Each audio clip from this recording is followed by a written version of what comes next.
So let's return to our beloved. He or she are still waiting. We look at them, we look at a child, and we think this is my child. I am a father. And then we cling to this self-image, to this thought, but then the outside world seems to quite dislike our sense of possession. It keeps rocking the boat. The whole world around us, all of our possessions, that they seem to constantly shake our self-image. Sometimes it is in the possible death of someone who we took in so deeply into our self-image, into our sense of self, that without this someone, we can't even imagine what would remain.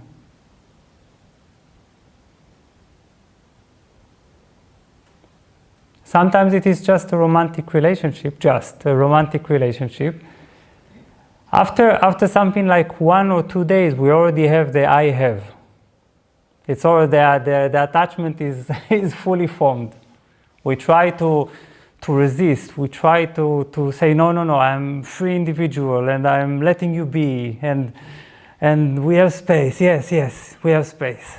You can be, I can be, but this is very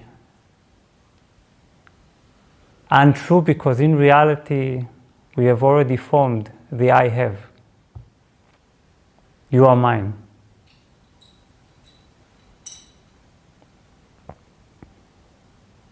That's why I'm quite amused sometimes, when somebody enters a relationship and then they meet me and they say, I don't know what to do. My whole world is shaken because I don't know what would. We entered such a depth and in the relationship, and what would I do if this is going to be taken away? And then I ask, for how long have you been together? And the answer is, 2 weeks.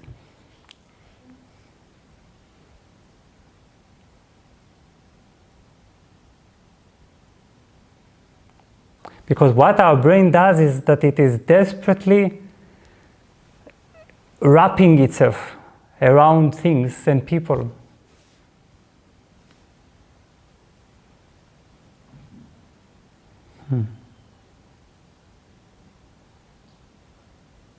And then, of course, these things and people, they seem to constantly appear or disappear.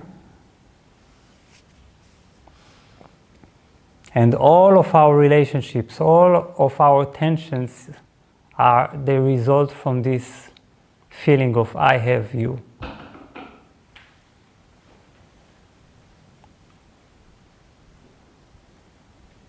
Intellectually, we perhaps understand, yes, this person is not mine.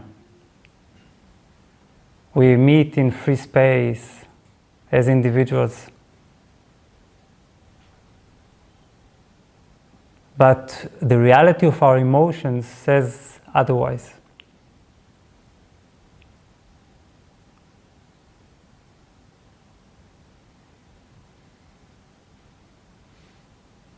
And this is because what we have creates us. And this is our difficulty. Our difficulty is to let go of ourselves as we knew it. Not of any person, not of any possession.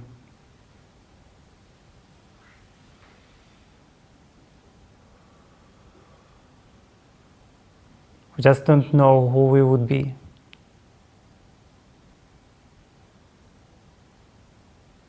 If we would even exist.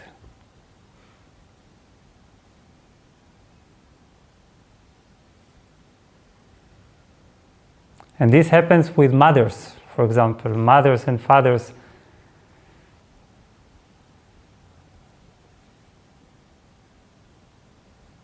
They ask me, what can I do about my attachment to my child?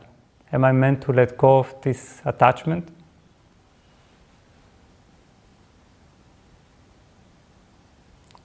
So I'm saying, no, of course you're not meant to let go of the responsibility, the love, the sharing, the flow. Just let go of one thing, of the thought, I am a mother.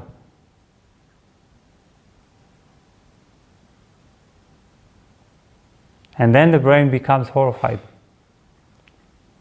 What do you mean? Because the mother's and the father's brain, they wrap themselves around this identity.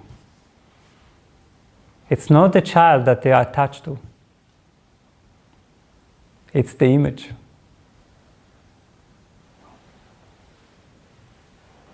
There is the prophet, the prophet by Khalil Gibran. Everyone knows this one. Then there is the chapter about children. And there is the clear statement, your children are not your own. Your children belong to life. What a simple truth. But can we really renounce not the children, but this thought?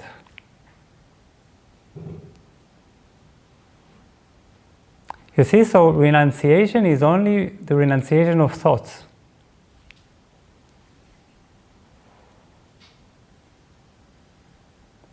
Not really of possessions. Of course, if you renounce thoughts, then with it, you tend to live usually a much simpler life with much less attachments, much less possessions, and so on and so on. This is natural. But this is only the result. The real process begins inside.